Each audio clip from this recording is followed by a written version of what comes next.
Hello and welcome to Delightful Dissent. It's episode 75 today, and I am joined by Jonny Prest, who is a creative strategist and change agent. So thank you very much for joining us on the show, Jonny. Thank you, Matthew. Thanks for having me. Oh, it's great to have you here. And today we're going to be talking about this idea of sustainable business.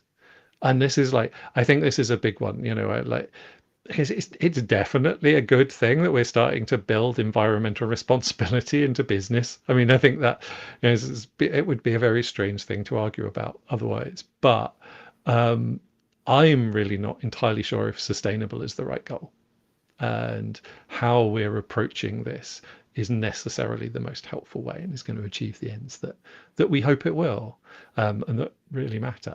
So I'm really looking forward to getting into this one today. Yeah, If you me too. happen to be new to the show, yeah, Delightful Dissent is really, it's a shared exploration of something that people can maybe take for granted or don't necessarily think about that much directly. And it came from my work talking to people, taking pioneering and different approaches to big and complex, difficult problems. And Jonny is absolutely one of these people. And I found doing this work, there are often these kind of weird hidden barriers, these deeper assumptions that got in the way. And so I wanted to challenge some of those, reevaluate them, see what was true, and maybe when they were true, when they weren't. So I hope this show gives you ideas that can specifically help you in your professional life and or your personal life. But more importantly, I really hope that it gives you ideas about how you can go out there and challenge ideas and challenge these things for yourself. Because I'd like to see this a normal part of everything that everyone does and that we can all do more readily. And the show is called Delightful Dissent because it is about maybe taking a different position and maybe arguing against some of the conventional wisdom. But it is also, it's not just about changing other people's minds. It's about exploring and finding new possibilities and maybe having some fun whilst we do it as well. The show is genuinely live, so please do bear with us if there are any technical issues.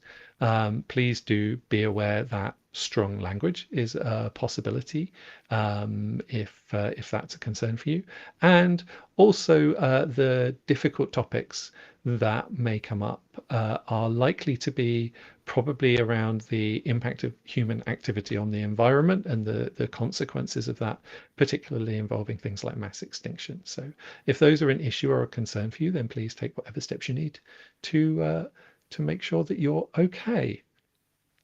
There aren't any perfect answers here. This is absolutely about exploring, asking questions of yourself and of us.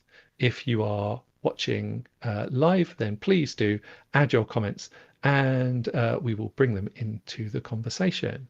If you are watching or listening to the recording, then we'll be sharing information about how you can get in touch with both of us at the end of the show, and it's also available in the show notes.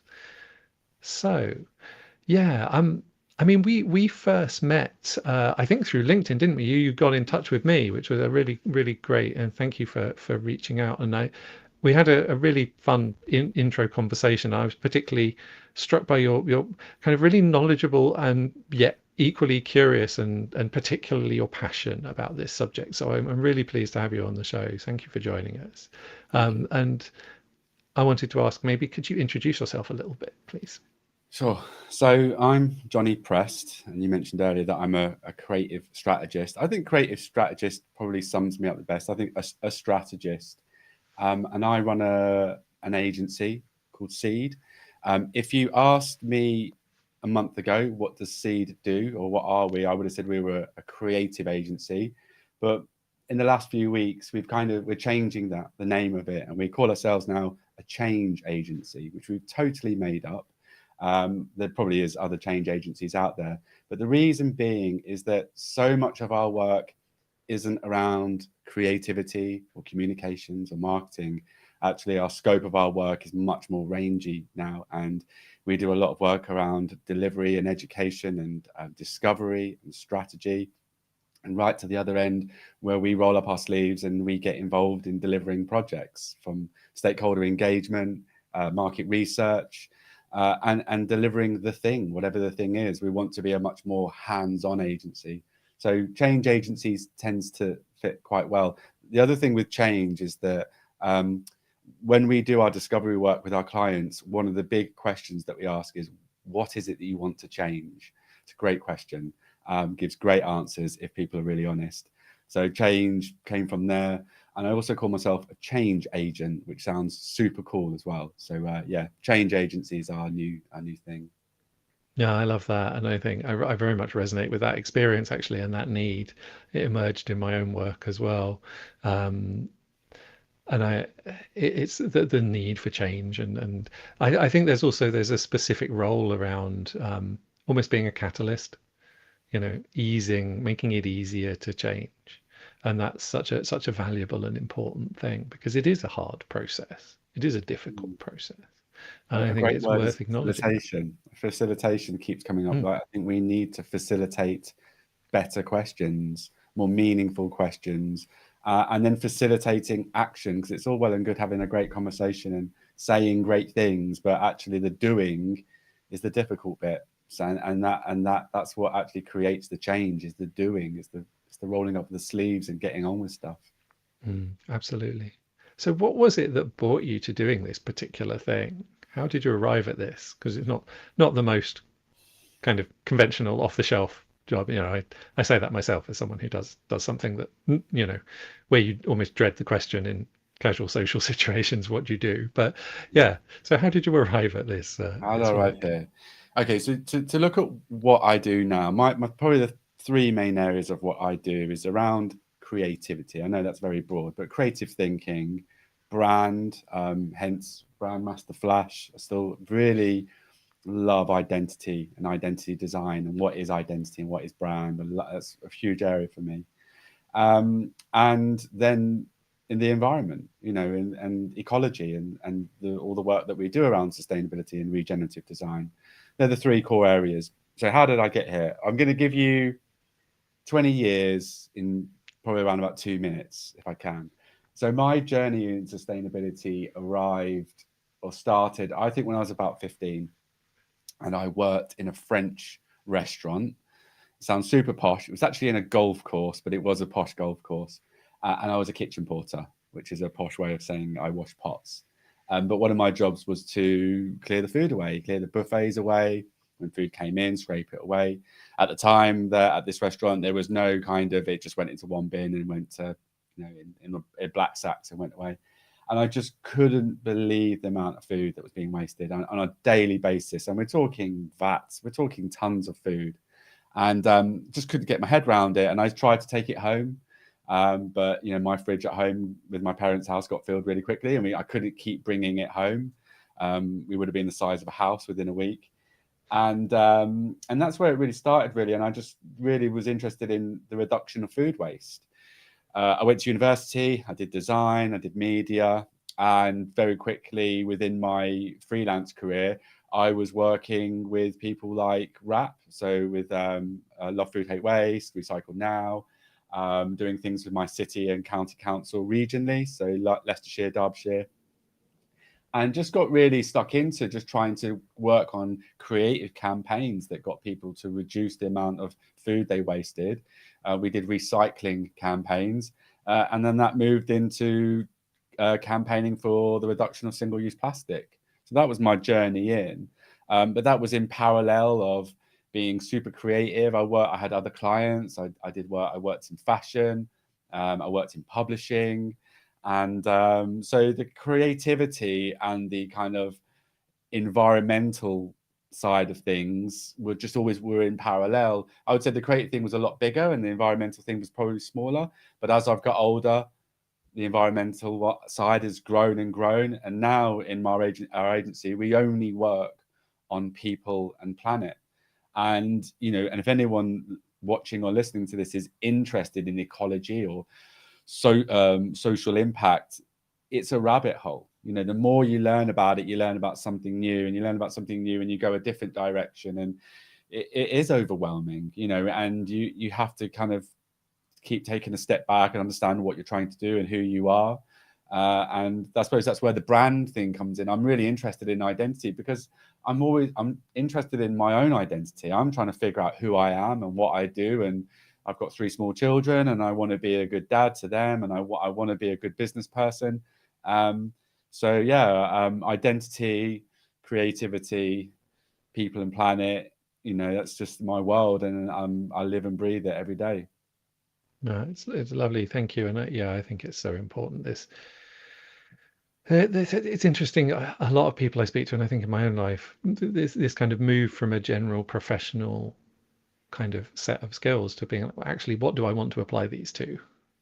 What really matters? Where do I want to apply this? Because it's all very well, having them in the abstract and using them for whatever, but there then becomes this question. Okay, I've got these tools. What can I do with them that matters?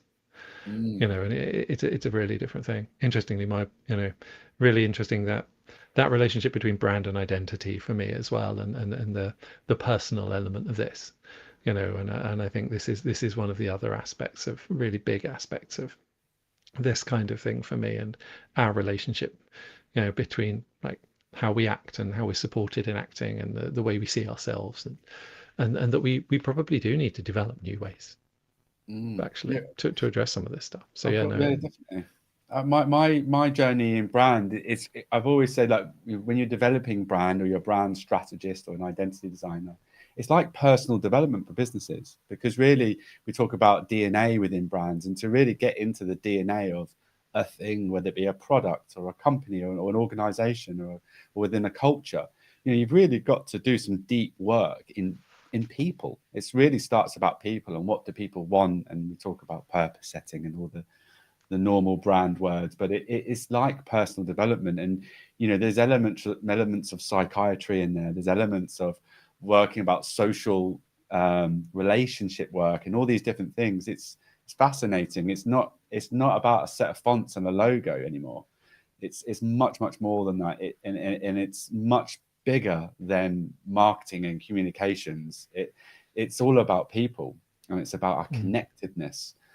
If you really wanted to go into the philosophy of brand and really go into the wider work of it, and you mentioned about being rangy, I definitely think that's me. I've got a range of skills. I don't think I'm brilliant at any of them, but it's like a melodian, like you kind of go in and you go out. You kind of learn things, and you keep learning more and more things, and then you kind of go, oh, I really want to focus on this thing. Then you focus on this one thing, which then you learn about more things in that. And you kind of, my career has been like that. It's been very rangy in terms of like doing lots of different things, and then going, I really want to do that, and I really want to do that, and a bit of that, and you put them together, and then you focus on that, and then that widens out again. And you kind of, this process of learning lots of things, but then the process of reduction. And I think it perhaps has made me unemployable. I've been self-employed now for 20 years, I think, or coming on to 20 years. And I always thought I was very employable before. But I think the more I go down this road, I'm thinking, I don't know whether I am employable anymore. Even when I worked for someone else, I was unmanageable. So I mean, that's an iteration of a Yeah, similar thing. yeah. Um, I think there's something really interesting for me in that, is that my experience too is of being, I don't know the most about any of the things I combine in isolation, but I know more about them together Mm, than almost anyone else. And yeah. that's a different offer, a different skill set, and I think it's a really important one, and one that often gets overlooked. So yeah. Um, but before we, and particularly in this space actually of kind of change and integration and bringing things together. Um, but before we go into too much, get fully into the assumption, have you got a quote you'd like to share with us to kind of I do. open I things do have up a a bit? quote. I heard it about, I don't know, maybe about 6 months ago. So if there's any listeners or audience that are into Star Wars, they recently released the first season of the Boba Fett season of Star Wars. And he said, I think it was the last episode, and he said something that really resonated with me, and I write it down. I send it to people all the time. But the quote is, you can only get so far without a tribe. And I found that fascinating, because I feel that resonated with me, because I feel I'm at a point in my career now where I really do need a tribe now. Because if you're working in sustainability or anything around ecology or climate, we all have to kind of stick together now. because it doesn't matter if you're a scientist or you work in finance or you work in policy or you're a farmer or whatever you do and whatever area you work in, we have to kind of work together, because you can only get so far on your own. And I feel like I'm at this plateau in my work. Another great quote, I might give you a second one actually, was it was by Tony Riddle, who's an endurance athlete. And I don't know where he got it from, but he said, we're all knowledge rich but experience poor. And I feel that really sums me up. I feel like I study a lot, I read a lot, I listen a lot, but I feel like I've got a set of skills and tools now that I really want to exercise, especially in regenerative practices. And so I need to get more experience and deliver some of these theories. They are theories and they're concepts and they are quite abstract, but I need a tribe. So Tony Riddle and Bubba Fett, they're steering me at the moment.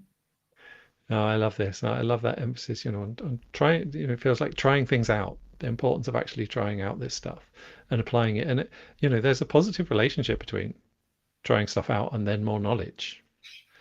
Talking about these things in abstract actually doesn't really work. It only, you learn from doing, and then you can revise the model. Mm. They're not separate things, I don't think, although we often talk about them as separate. Yeah, well, you have to put them into practice, don't you? If you think about even in academic environment, an associate lecturer, an associate was meant that you were had one foot in industry and one foot in academia and teaching models, but the teaching models have to work in parallel of the industry that we're talking about, and like in any industry, especially now, everything's moving at 1,000,000 miles an hour.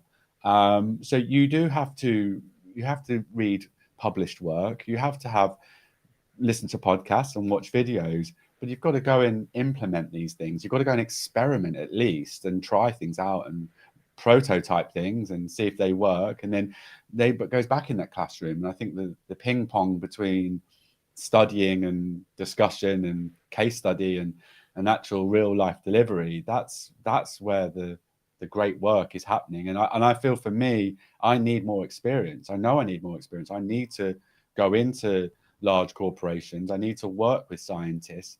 I need to work with SMEs and startups to see if there is a different way, if there is a different economic way of doing business. Is there a different way of building businesses and culture? Is there a way that we can have some kind of economic growth without destroying the planet? Is it feasible? Is it doable? And we're only going to figure that out by looking at the data, working with great scientists and researchers and academics, and working with businesses that are open enough to adopt these practices and have an element and leadership teams that are brave and leadership teams that will need to reconnect with the world around them. We need that, and I hope that I can facilitate that type of work. Mm. Yeah, I think it's so important, and it feels like such a pressing concern, and it takes us really into this assumption and this idea of sustainable business. Um, but what is it? What is it that phrase really means to you? Perhaps where is it? Where do you find it a problem? Okay. I have a love-hate relationship with the word sustainability. I've already mentioned probably the word sustainability 4 or 5 times already in this conversation, but at the same time, I slightly cringe when I say it, because I have a love-hate relationship with sustainability. I think it's a word that's really, really overused, but it's often used in the right way, and it's also used in the wrong way. And I don't want this conversation to be a witch hunt over the word sustainability, because there are some amazing people that are doing some amazing work within sustainability. But there's also a lot of organizations that use it to patch up some of the really poisonous, toxic things that they're doing to the planet. And it's the same word, and that's difficult. Um, I have some ideas around sustainability. I've written some of them down actually, because some of them I was working on yesterday. But I think this is a great time to do some terminology, right? And don't get me wrong, my terminology isn't the right terminology. It's just the terminology that I use to try and understand what is going on and what I'm trying to do. I have to have clarity, because if I don't have clarity, I struggle. I don't know if it's ADHD or whatever it is, but I need to know exactly what things are, or what they mean to me. So let's talk about climate change first. Okay. I think climate damage is a better word, or better words. I think climate change, I think Greta Thunberg says it all the time. It sounds too nice, but climate damage, then it suddenly changes. So let's talk about climate damage. In a lot of businesses, sustainability means just the slowing down of damage. We've got to slow down all these things that we're doing to stop damaging. And I think most business leaders will understand that they don't want to damage the planet, but they also want to make a few quid at the same time. So they're trying to slow down what they're doing and change things incrementally so that they're less damaging. Some businesses are moving at 1,000 miles an hour and doing really well and doing some incredible work and being really innovative. Some businesses are moving at snail pace. They're doing the bare minimum, but it's still the same word, sustainability. I prefer the word regenerative, because if you're thinking about climate damage, what regenerative means to me, it means fixing. I think a better word is restoration. We've got to restore the things that we're doing, because we've already done the damage. The carbon's already in the air, in the skies, the pollution's already in the rivers and the land. So it's not about slowing down the damage, it's about fixing the damage. So I'm much more interested to talk about regenerative practices, regenerative by design. And that really means not patching things up. It means going to the core of things, of the business, of the product, of the people, of the mindset, the behavior, whatever it is, and looking at that and going, how do we fix these things? Again, it is theoretical, some of these things. Some of the regenerative infrastructure and design is being applied now, but some of the thought leadership behind it and the theory, it still isn't being applied. So I love the word regenerative for the time being. Ask me in 6 months, I might hate that word as well. But sustainability it's good and bad. When it's used well, it's really powerful, and and we should all be more sustainable.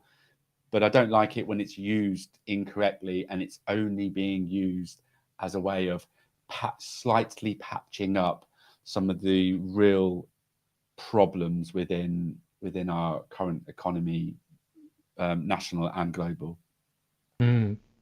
Yeah, for me, it's a word I try not to use. Partly because it does mean so many different things in different contexts, so it can be quite imprecise. And like you, I have a real need for words to be really clear about word meanings. And yeah, I feel like there is a degree of greenwashing, which is definitely going on. People claiming things are sustainable when actually they demonstrably aren't. And for me, there's also a further step of like a question about whether even sustaining these things, some of the things that we're doing, is actually the best approach we could take for us. I don't necessarily mean in terms of, I think there are some things that need to fundamentally change, and that implies gaining some things and losing some things. But losing some things is not necessarily bad if those things weren't serving you or made you miserable or made you unwell, or I think this idea of sustaining means kind of tinkering with the current system, whereas for me, transitioning to different processes of operation and the thing I like about regeneration is it's an ongoing thing. It's not, like you said, these things aren't fixed. They're not finished. We don't have like, oh yeah, you just do this and everything will be great. We don't actually have that information yet. We might never have that information. We have to get used to building this regeneration process into the work of the business. And for me, the way I see it is that actually that's a fundamentally good thing for everyone involved in the business.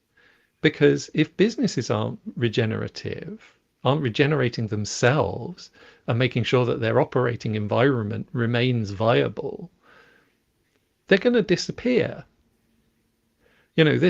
We see so many businesses that are, there's this shortening timescale of businesses where they're, you know, they're huge and then they're bankrupt, they disappear, or they're bought by someone else. And this timescale is getting shorter and shorter. And I don't see that's a good thing for anyone, particularly shareholders, honestly. So for me, there's a real challenge in this for not just the kind of externality side and the kind of environment side, but actually for the way the business is run itself, and that those two things are much closer aligned than a lot of people, and than a lot of current sustainability practice seems to engage with. No, yeah, no, that's interesting, and I agree with a lot of the points you made there. I think with sustainability as well, it is a complex word in the fact that sustainability has many levels. Okay, from the core elements of sustainability, the big, hairy things that we have to sort out, our reliance on fossil fuels, our insatiable consumer attitude and consumer appetite, and the destruction of social and ecological systems. That sits right in the middle of all of this. And we do need to be throwing everything at that in terms of activism, in terms of policy change, in terms of the way that we vote, what we do with our money, etc., etc. But then there's other layers to this. There's like looking at decarbonisation. So look at our built environments, the way we build houses, the way that we build schools, hospitals, the way that we consume. And then you kind of go to these other layers and it moves into the clothes that we wear, the food that we eat, and all these different things. And it moves more to the individual then. And the problem with a lot of sustainability, there's a lot of finger pointing. You've got the middle pointing at the edge pointing at the middle, and a lot of people having a go at each other. I'm a believer in we throw everything at everything. Like I would think we put more of our effort in the middle, of course. That's where the big change has to happen. But we need to be changing lots of different behavior and different mindsets, from where we buy our clothes, for the food that we put on our plates, how we feed our children, where we go on holiday, who we bank with, who we vote for. It's all connected. We should be holding conversation in all these areas all the time. And I know it's a bit dark and I know it's depressing, but this is the challenge of our lifetime. This is bigger than any world war. This is bigger than anything. And until people can really start, I've taken it very dark already. I'm so sorry, Matthew. We said we'd keep it light, but we have to be holding better conversation. And I'm all good for holding positive conversation about this. I would much prefer to be being positive and coming up with ideas and stuff like that. But we've got to open the door to this type of conversation. So sustainability is layered.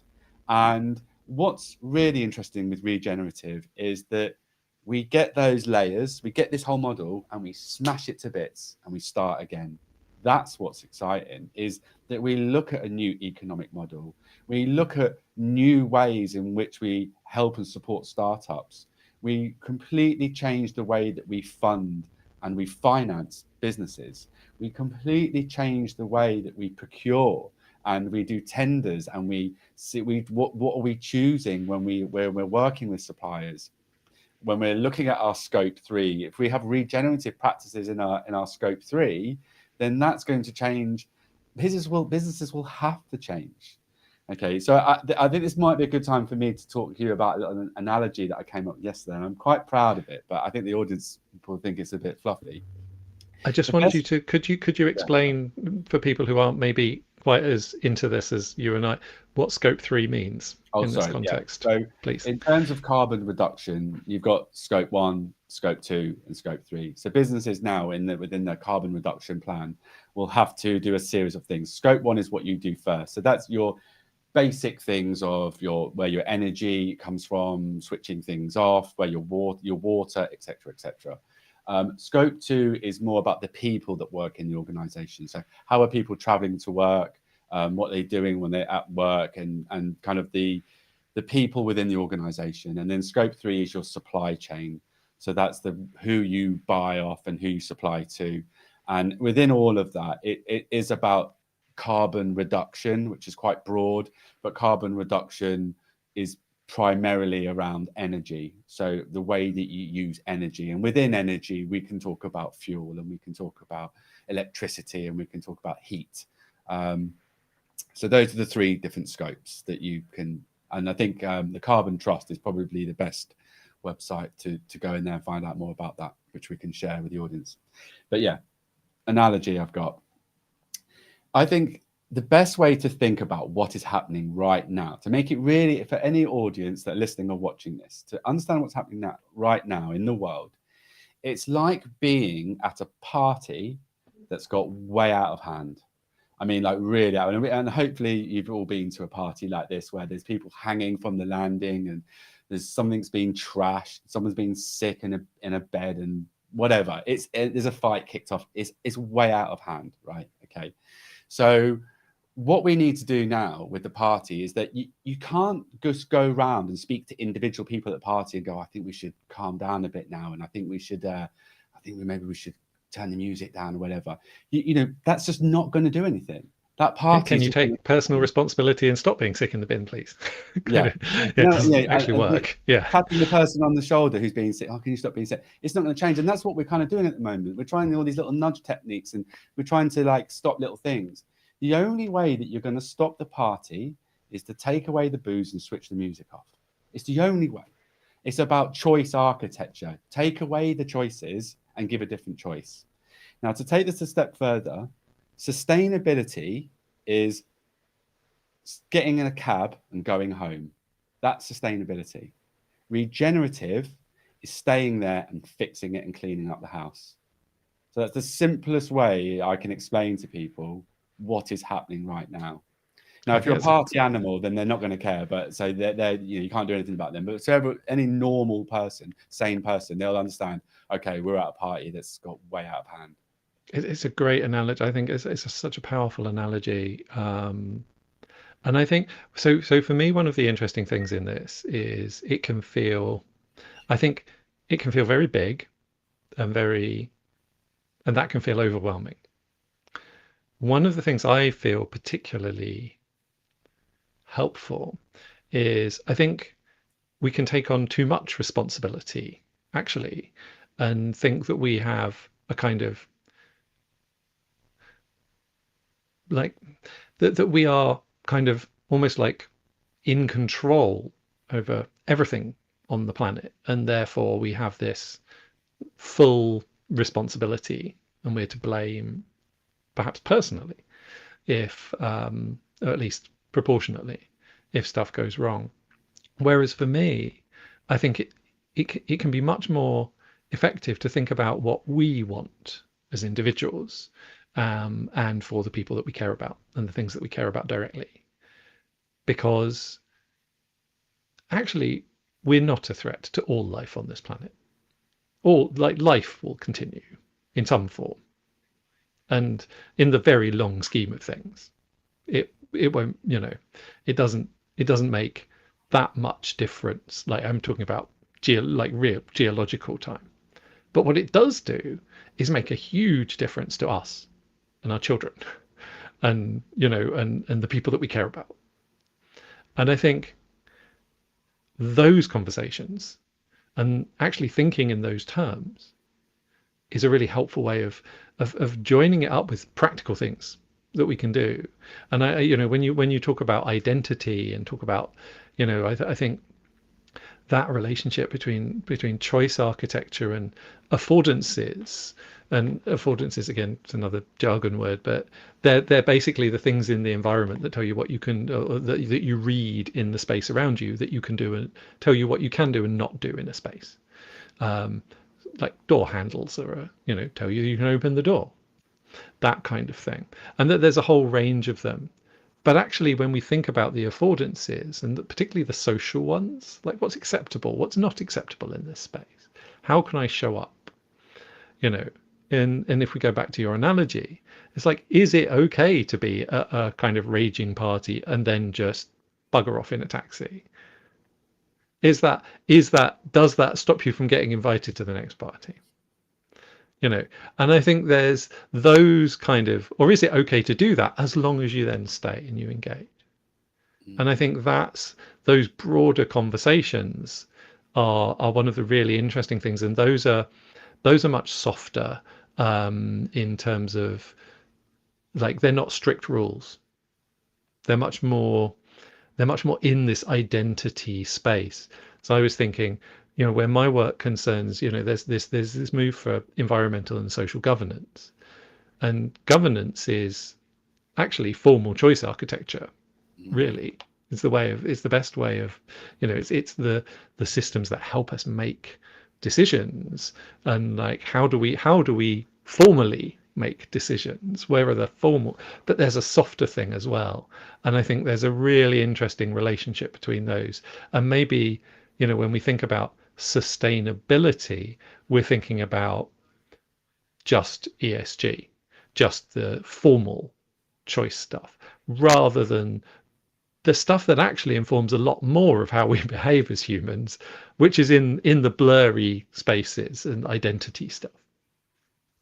Yeah, better sustainability is the entry point into moving into regenerative practices. Mm. I don't think people have the knowledge or the bravery or the courage to move straight into regenerative, but we need better sustainability. And I do believe, and I do love the area of choice architecture. I think if you were open to, you were choosing to go on holiday, and you had one flight that said this flight only uses biofuel and this flight uses normal jet fuel, and this is the reasons why you should use biofuel and why you should go on this flight and go there. The thing that's going to be the deciding factor is cost. But if we can make sure that the better choice is competitive, it's not always going to be the same. But if it's not much more, it's the same if you were to go to the supermarket and there was a packet of sausages, and this pack of sausages, this is locally sourced pork from a regenerative farm, and the pigs were free range and they had lovely lives, and this is who the farmer is, and this is how much it costs, and this is the battery style production of farming, and this is what's happened. It's going to come down to cost. I truly believe and have faith that people will make the right choice or the better choice, but it's going to come down to cost. So then the question is, how do we get the cost? How do we drive down the prices, or not drive them, or drive the other ones up? Why don't we look at that as an option? But I do believe people will make the better choices if they're presented with the right choice, the better choice, and we invest our money, our time, our knowledge, our science, our political power to make sure that we can improve choice architecture in everything that we do. And I feel that's the deep work. What I mentioned earlier about this pointing, we're all pointing at each other. Everyone is pointing at industry, everyone's pointing at economics and mass consumerism. That's the reason why we've got here. I actually think it's probably going to be the solution at the same time. I actually think that industry and business and economics might be able to drive us out of this if we can look at economics in a new way, in the way that we go on holiday, the things that we wear, the things that we eat. If we can invest in those companies and give them the tools to make better things, more sustainable things, and invest in people and make sure that it's more socially better in the way that we look after people, the way that we pay people, the way that we treat people. If we can invest money there, then I think we've got a fighting chance of turning this around. I don't think we can rely on the people in the party to do the right thing. So what the analogy for switching the music off and taking away the alcohol, what that really means is, how do we create better choices? How do we invest in businesses and the consumer and the producers to make better things? Yeah, I feel like there's a really interesting point here between those two spaces, and that there is there is scope for using a lot of the tools that we currently have for good, even when they're potentially caused us, like, driven some of the harm. I don't think I agree with you entirely that we can use a lot of the tools of economics for positive change as well. And I'm not sure we have any other choices either. We could theoretically design a completely new economy that that would, first of all, no one's going to use it. Second of all, it probably won't work actually, because like, you can't really design these complex things. They always have these, like, bits you haven't thought of, and that's why fully planned economies fail. Is they don't work, but we can kind of influence the system to behave in more Mm, healthy ways, and we all have some agency in that. And I think, for me, being able to take the agency that we have without needing to be really, really hard on ourselves when we don't have that option, mm, but keeping an eye out for it, is one of the really big things. Because there are so many of these different things that all support each other, that our lives are supported by all of these different considerations. And we can't actually change one thing necessarily without changing a whole load of stuff around it. And that's true in our work, in our business, in the businesses we run, in our broader lives. And so I think this, for me, what I'm really taking away is, or what I'm really kind of feeling emerging, is the idea of sustainability as a fixed goal we can reach. That's what I find really difficult. That's what I think I fundamentally find difficult. It's like, okay, we do this, now we're sustainable, now we can forget about it. That isn't going to happen. But what we're moving towards is a place where we can be looking for continual improvement, continual change, continual development of these practices based on a changing context as well. Because what is going to be regenerative now might be different in the future. If we have, it's like there are different trade-offs, different considerations. If we solve carbon in the atmosphere, maybe we then have another issue that then becomes a pressing issue, and then we need to adapt to that and work with that. And then, so there's this ongoing process. And I think, for me, the other thing that really emerges then is, if we accept that, then how can we make it positive? How can we make it fun? How can we make it attractive for us? One of the things that really struck me while you were speaking around the like, when we're making things or offering things that are different, is that often they have other qualities, not just their sustainability, that make them better. So for me, I find, like, train travel is just more civilized than air travel for a lot of reasons. I would choose it given free choice for a lot of reasons. I don't eat meat, but when I used to, I knew that locally sourced, like, this stuff that came from a local farm and was high animal welfare, and it also tasted a damn sight better. And I think it was also a lot better for me, on a physical level. So I think the fact that these things aren't in isolation, it's not like there's this, okay, do this and it's sustainable in isolation, but actually there's an opportunity to make things better across a variety of different goals in this kind of ongoing developmental basis, instead of just saying, okay, do this, it's sustainable, and that's the only thing that we ever do. No, there's a few things I'd like to pick up there.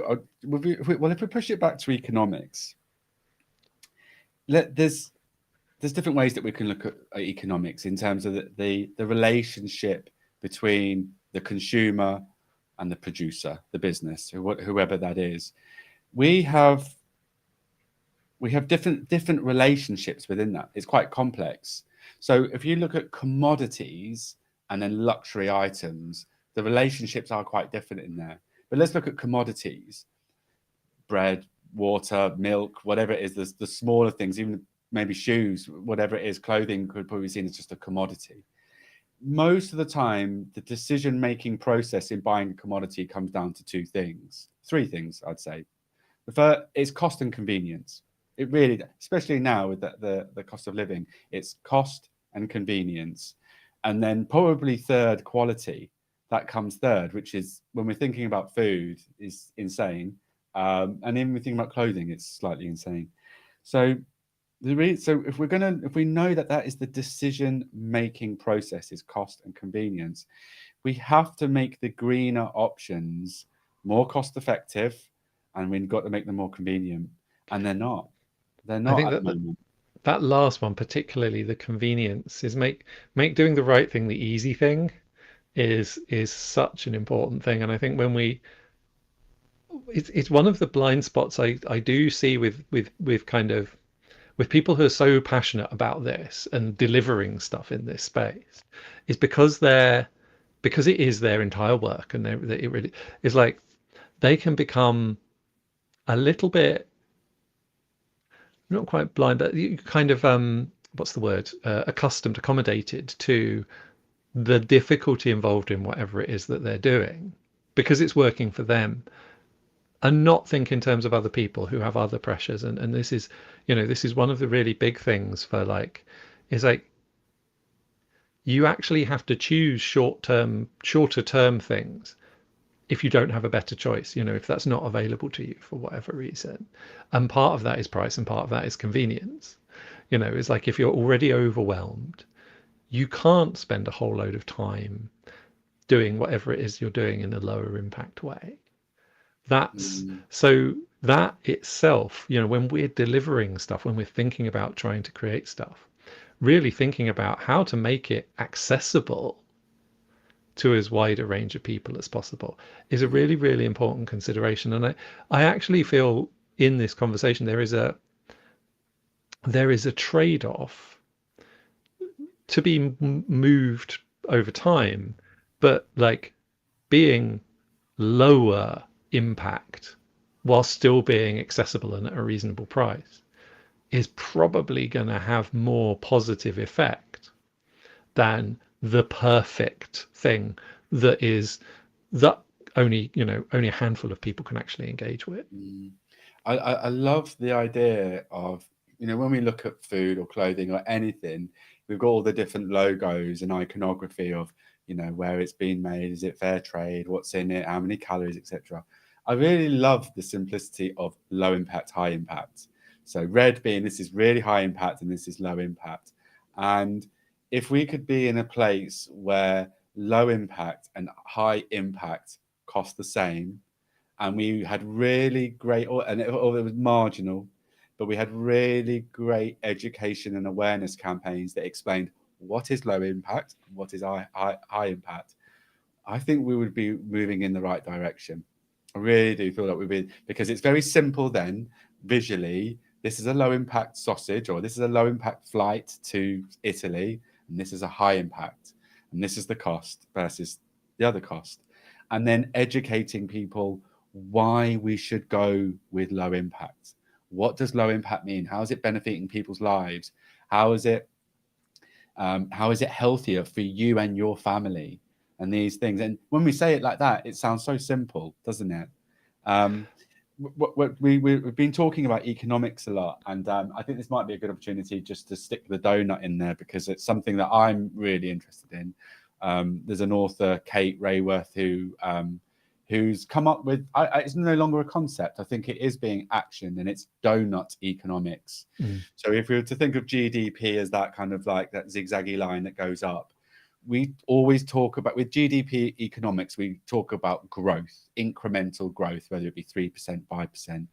The problem with GDP economics is that it's a growth model for a system that is broken. It's breaking things. So actually what we need is to look at a new system. And I just want to say very early on that a new economic system isn't about having less profits. It's not about being less aspirational or growing businesses. We can still look at growth, and we can still look at developing new products and growing your business, but it's all about how we create growth. Like, what are we creating? And not only what are we creating, what are we doing with the profits of the things that we create? And it's not about saying not to be wealthy.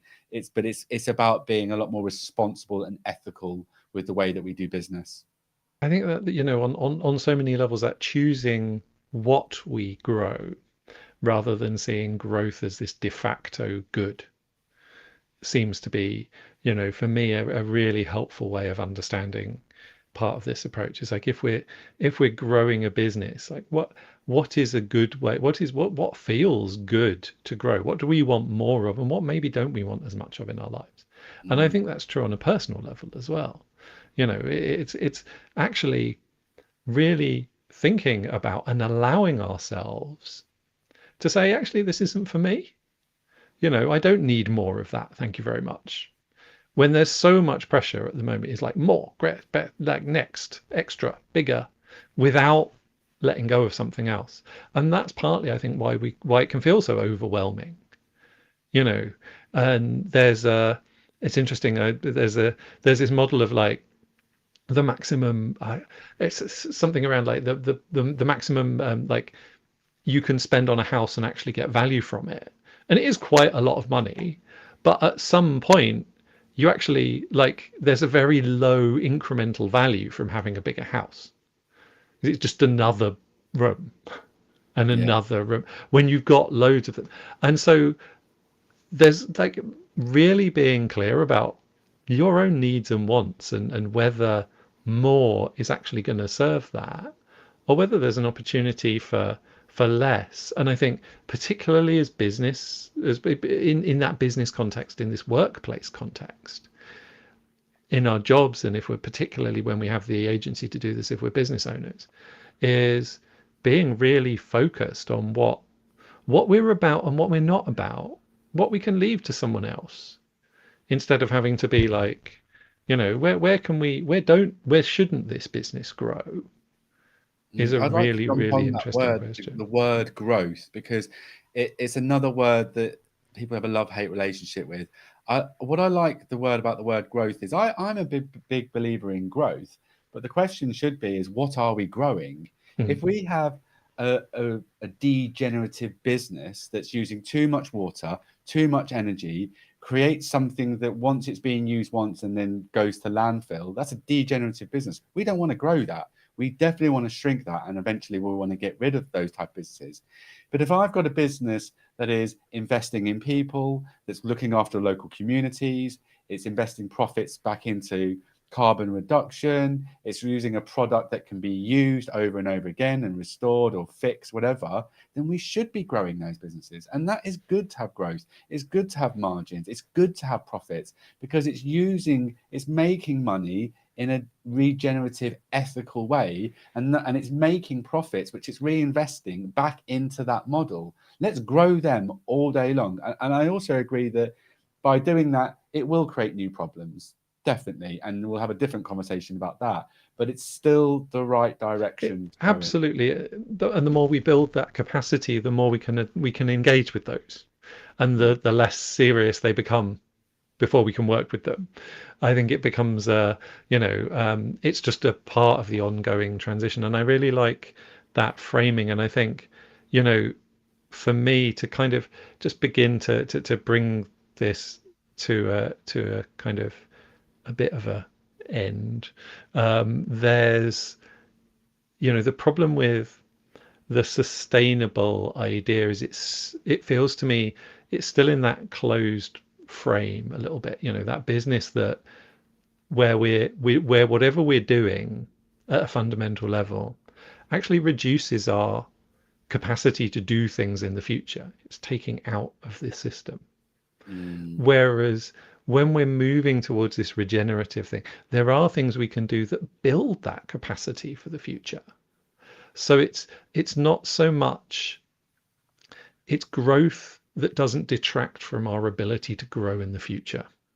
mm, I think that's the real thing, because at the moment, a lot of what we mean by growth and a lot of economic growth is reducing our capacity to grow in the future. It's taking things that can't ever be reused. It's reducing the capacity for us to do things. It's actually in some, if you take it at a really macro scale, it's it's reducing the capacity. There'll be fewer people to sell to. You're reducing your market size in the future. Yeah. Um, and so actually thinking in terms of, yeah, how can we grow, but in ways that mean we can grow more rather than grow less collectively in the future. Yeah, and it goes back to what we said at the very beginning about damage. You have to ask honest questions to the board, to the management team, or if you're one person, is our organization damaging social and ecological systems? The answer is going to be yes, because everything damages social and ecological systems at the moment, pretty much. But how much is it damaging? And then you've got to be honest. And then once you've sort of agreed that, yeah, these things we are damaging, it's about being brave and going, well, we need to fix these things. And so that needs to go on. I think in parallel to that, there needs to be better education and awareness to the consumer. Why business? Why have we got to this place? Why are we here? And what role does the consumer play? And I think the consumer role is vote with your feet, choose better things. There's lots of options in what you can do. I'm not saying that we can all go to farmers markets and buy muddy potatoes or free range chickens, because if you live on a 10th floor in a high rise flat in Peckham and you're maybe a single parent, you've got lots of children, you can't, that's not part of your choice architecture. But at least people need to be aware of what's going on and where can they make better choices. Again, parallel with the businesses creating better choices for people, and we need to support that. And I think everyone needs to play a role in this. Everyone, from the government, from the prime minister, to families, to students, to everyone. We have all got a role in this narrative. You've just got to. You're in the story whether you like it or not. You just got to make sure that you just get a lead role, because it will be beneficial for you to be a lead person in this. It can be an amazing area, a career or a hobby or something that you do in your time. It can be so rewarding, and you can learn so much, and you can meet so many new people by being involved in this incredible time that we're living in. I love that as a place to end. It's so positive. There are opportunities here. This isn't and actually the more we can engage with them, the better things are for everyone. 100%. So yeah. So if people want to get in touch with you, follow this up, we've got your website and LinkedIn in the show notes. So would you be happy for people just to get in touch with you, connect with you on LinkedIn to talk more about this? Is that? Yeah, sure. So to find out about the work that we do at Seed, the website is a good starting point. I think it's probably needs updating, and it doesn't really talk now about some of the things that we're talking about today. If you did want to know more about that, then I do have a workshop next week. I'm pretty sure it's next week. And I can send you the link to it. And it's about remodeling your brand for net zero. So it kind of talks about some of the things that I've mentioned today about economics, but I'll then start really talking about your brand and how your brand fits into this new economic model, and why should we do these things? Why should we change our products? Should we redesign the way that we build our businesses? And there's, again, so many great reasons to do that. So I'd say that workshop is a good starting point. But if you just wanted to reach out to talk to me about this area, I'm always happy to chat. I'm always, happy to have a phone call to discuss these things. Or I'm out and about quite a lot, so there's lots of places that you might meet me. No, that's wonderful. And I think that, that chance to explore why it matters to me in my business, particularly in that business context, is such a helpful thing, because it is going to be different. Every business is different. So it's going to be, our reasons are going to be different, and the way we do it is going to be different. And I think that's a really lovely chance to explore that a bit more. So yeah, thank you. We mentioned a couple of resources. I just wanted to check in that, first of all, the Carbon Trust. Mm-hmm. My business is low carbon accredited with the Carbon Trust, and they do a kind of whole range of different schemes to support people and develop that. And it was a really interesting process to go through. But yeah, have you got anything? I think is it carbontrust.org, I think, isn't it? I But think off the it's top of something. my I head. think if you typed in Carbon Trust into If you Google for Carbon companies, Trust, you it would search come for up. Carbon Yeah. Trust, you'll be fine. I think if there's some of the terminology, even I still struggle with all the terminology and what it all means. I think if you are hearing some of these and you're a business owner and you want to do more, but you want to get a bit more educated in what's going on and learn about these areas, I think carbon literacy training is a very good thing to do. It gives you the baseline information about what's going on climate-wise. What does net zero mean? What does climate neutrality mean? There's so many different words, decarbonisation, and it's taken me ages to get my head around it all. So that's a really good starting point. If you're interested in economics and you're looking at the landscape from afar, then Donut Economics is a great book to read. And they also have a website with loads of tools, presentations, and videos on there to start really thinking, is there another way? Because we have to be solution focused here. And I think Donut Economics is what the UN is using in their SDG for economic growth. They're using that as the foundation, as a potential economic model that might work.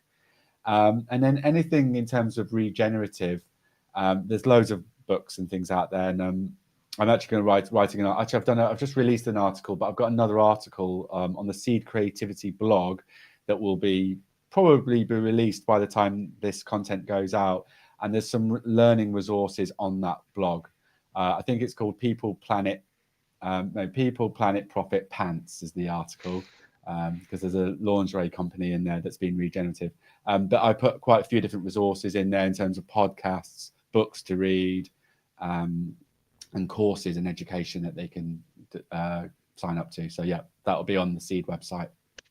Wonderful. Thank you so much. Really appreciate you joining us and really talking about such an important topic.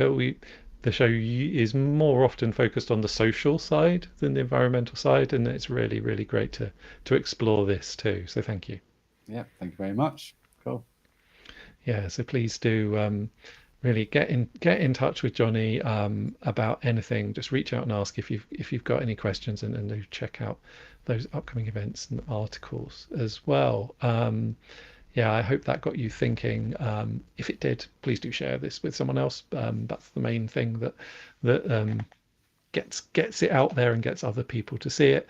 And you can do that directly or by liking and reviewing it on whatever podcast or streaming platform that you use, or commenting, whatever. You can find upcoming and past episodes on YouTube and LinkedIn, and the podcast is available if you search for Delightful Dissent on your favorite podcast platform. And if it isn't on your favorite podcast platform, please get in touch with me and let me know, and we'll see if we can get it there. We are still working through the backlog of past episodes, but we're getting through them. So hopefully you should be hearing a few more now. And the next episode is going to be with Ellie Lloyd-Jones, who's a wild coach and founder of Elevate with Ellie. And we're going to be talking about the idea that you should meet your targets. And I think this is a really interesting one, particularly in the context of this past conversation and sustainability targets. And also, personally, as someone who really isn't inherently that organized, I really understand the value of something to orient towards and something to organize around. But I've also seen that a lot of, you can miss out on an awful lot of stuff by getting too into targets and assuming that they're exactly that they're going to have exactly the outcome you expect. So yeah, I think it does really relate to the conversation we've just had. So yeah, that's going to be at 5 p.m. UK time on Friday, the 14th of July. So I very much hope to see you then. But in the meantime, please do go out there and make some delightful dissent of your own. Thanks and goodbye.